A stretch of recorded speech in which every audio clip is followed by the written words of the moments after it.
लोकांना वाटतं की वटपौर्णिमेला वडाची पूजा करतो म्हणजे वटवृक्ष हाच या व्रताचा एकमेव देव आहे की काय। पण धर्मशास्त्रीय दृष्टिकोनातून व्रताचा मुख्य संकल्प, देवता रचना अत्यंत सूक्ष्म आणि बहुस्तरीय आहे। या व्रतासाठी वटवृक्षाचीच निवड का केली गेली, पिंपळ औदुंबर का नाही? शास्त्र कधी जड किंवा क्रूर नसतं।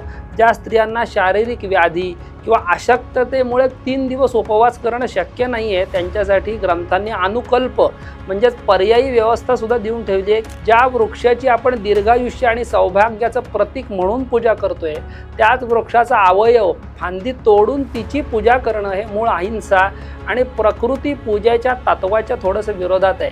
यावर शास्त्रोक्त उपाय काय? सावित्रीने जेव्हा यमराजाकडून वर मागितला तेव्हा ती केवळ स्वतःच्या पतीचे प्राण मागत नाहीये, ती काय मागते ते जाणून घ्या। नमस्कार मंडळी, ज्येष्ठ शुक्ल पौर्णिमा म्हणजे वटपौर्णिमा आता जवळ आली आहे। वटपौर्णिमा जवळ आली की आपल्याला सत्यवान सावित्रीची जी पौराणिक कथा आहे ती आठवते। आपल्या पातिव्रत्याने सत्यवानाचे गेलेले प्राण तिने यमाच्या दरबारातून अगदी परत आणले। ही सगळी कथा आपल्याला पिढ्यानपिढ्या आपल्यापर्यंत चालत आली आहे। पण या कथेबरोबरच यामागे विज्ञान काय आहे, वटवृक्षाचं वैज्ञानिक महत्त्व काय आहे, भारतामध्ये हे व्रत वेगवेगळ्या तिथींना कधी साजरं होतं, या व्रताच्या देवता कोणत्या इत्यादी जी काही विस्तृत माहिती आहे ती या व्हिडिओमार्फत आपण बघणार आहोत। अगदी शेवटपर्यंत जरूर हा व्हिडिओ आपण त्यासाठी बघा।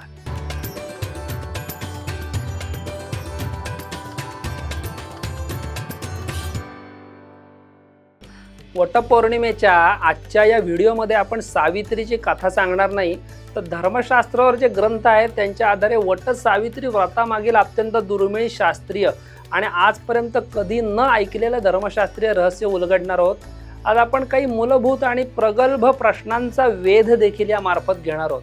हे व्रत 1 दिवसाचं आहे की 3 दिवसाचं आहे? भारतामध्ये हे व्रत 2 वेगवेगळ्या तिथींना का केलं जातं?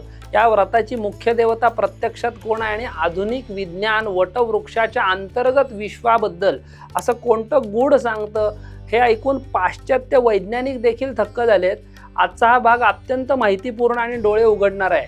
जर तुम्हाला सनातन परंपरेचं खरं वैज्ञानिक आणि आध्यात्मिक रूप समजून घ्यायचं असेल तर हा व्हिडिओ अगदी शेवटपर्यंत तुम्हाला बघायलाच पाहिजे।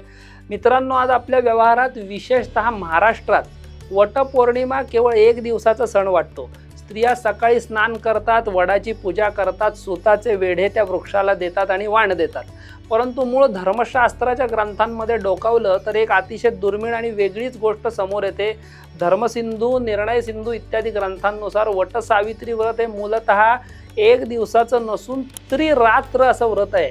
शास्त्रामध्ये याला मुख्य कल्प म्हणलंय, म्हणजेच ज्येष्ठ शुक्ल त्रयोदशी, चतुर्दशी आणि पौर्णिमा अशा सलग 3 दिवसांचं हे व्रत सांगितलंय।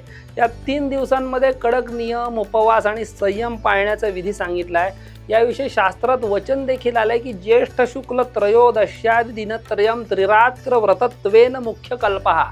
याचा अर्थ असा की वटपौर्णिमा हा केवळ एक वरवरचा उत्सव नसून ती एक संकल्पबद्ध तपश्चर्या आहे। त्रिरात्र व्रत केल्याने शरीरातील स्थूल आणि सूक्ष्म घटकांची शुद्धी होते। परंतु आपल्या धर्मशास्त्राचं सौंदर्य बघा की शास्त्र कधी जड किंवा क्रूर नसतं। ज्या स्त्रियांना शारीरिक व्याधी किंवा अशक्ततेमुळे 3 दिवस उपवास करणं शक्य नाही आहे त्यांच्यासाठी ग्रंथांनी अनुकल्प म्हणजेच पर्यायी व्यवस्था सुद्धा देऊन ठेवली आहे की शास्त्र सांगतंय की 3 दिवस शक्य नसेल तर केवळ पौर्णिमेच्या एका दिवशी पूर्ण उपवास करून हे व्रत करावं। शास्त्र आदर्श आधी सांगतं आणि नंतर मानवी मर्यादांचा आदर करून व्यवहार्य पर्याय देखील उपलब्ध करून देते। आता एक महत्त्वाचा प्रश्न नेहमी विचारला जातो की वटसावित्री व्रत नक्की कधी करायचे?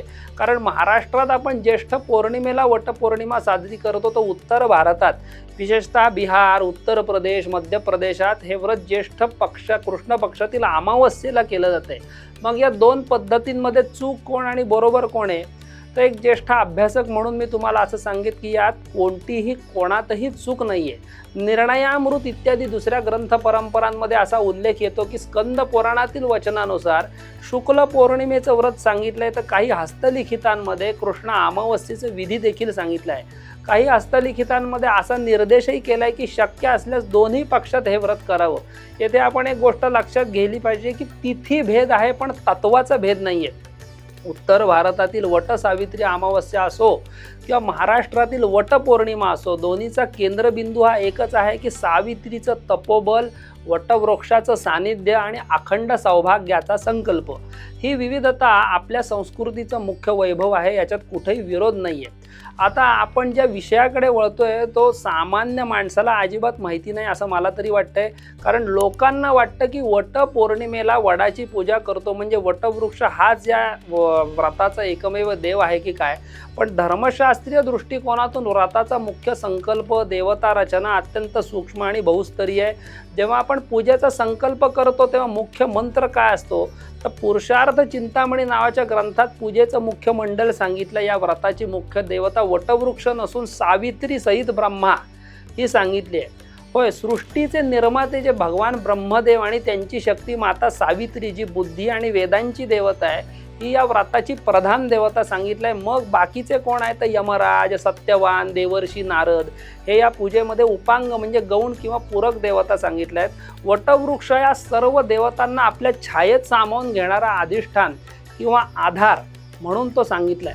मित्रांनो, आपण ज्या लोककथा ऐकतो त्यात बऱ्याचदा स्त्रियांना भावनिक किंवा दुर्बळ असं थोडंसं दाखवलं गेलेलं आहे। असं भासवलं जातं की सावित्री यमराजाच्या मागे मागे रडत गेली आणि यमराजाला तिची दया आली म्हणून त्यांनी सत्यवानाचे प्राण परत केले। परंतु महाभारतातील वनपर्वात आणि पुराणाचे मूळ श्लोक वाचले तर सत्य काही वेगळंच तुम्हाला दिसेल।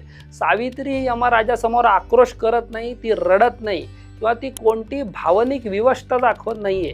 ती यमराजाशी अत्यंत उच्च पातळीचा धर्मसंवाद ती करत असते। ती यमराजाला न्यायशास्त्र, राजधर्म, आत्मविद्या आणि विश्वाच्या नियमांबद्दल असे काही प्रश्न विचारते की स्वतः धर्मराज असलेले यमदेव तिच्या प्रज्ञेने आणि बुद्धिमत्तेने थक्क होऊन जातात। सावित्रीचं सामर्थ्य तिच्या अश्रूंमध्ये नाही तर तिच्या धर्मयुक्त वाणीत आहे। तिने मृत्यूदेवाला रडवून किंवा गयावया करून जिंकलं नाही, तिने मृत्यूच्या देवतेला सर्वोच्च तत्वज्ञानाने आणि विवेक बुद्धीने प्रसन्न करून घेतलाय। हा संदेश आजच्या 21व्या शतकातील पिढीसाठी अत्यंत आवश्यक आहे। वटपौर्णिमा ही अंधश्रद्धा किंवा अंधनिष्ठा अजिबात शिकवत नाही। ती स्त्रियांना संकट काळातही विचलित न होता संयम, तपोबल आणि योग्य वेळी योग्य शब्दांचा वापर करून संकटांवर विजय मिळवण्याची प्रज्ञा जी आहे ती हे व्रत आपल्याला शिकवते। आता आपण धर्मशास्त्राकडून निसर्गशास्त्राकडे थोडं वळलं पाहिजे।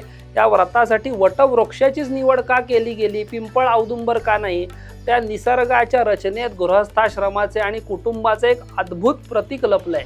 ज्याप्रमाणे वटवृक्षाचं मूळ खोड एक असतं पण त्याच्या पारंब्या संपूर्ण परिसराला आधार देतात, त्याचप्रमाणे एक कुटुंब जेव्हा विस्तारतं तेव्हा त्यात नवीन पिढ्या, नवीन शाखा, उपशाखा निर्माण होतात। सावित्रीने जेव्हा यमराजाकडून वर मागितला तेव्हा ती केवळ स्वतःच्या पतीचे प्राण मागत नाहीये, ती काय मागते ते जाणून घ्या।